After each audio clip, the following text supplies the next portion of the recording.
पवित्रीकरणम्। ॐ अपवित्रः पवित्रो वा सर्वावस्थां गतोऽपि वा यः स्मरेत् पुण्डरीकाक्षम् स बाह्याभ्यन्तरः शुचिः। आचमनम्।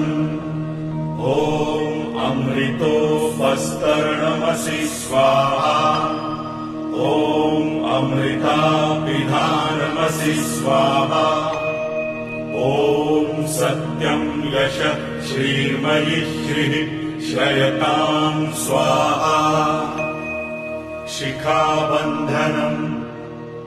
ॐ चिद्रूपिणि महामाये दिव्यतेजः समन्विते इष्टदेवी शिखा मध्ये तेजो वृद्धिं कुरुस्व मे। प्राणायामः। ॐ भुः ॐ भुवः ॐ स्वः ॐ महः ॐ जनः ॐ तपः ॐ सत्यम्। ॐ भूर्भुवस्वः तत्सवितुर्वरेण्यम् भर्गो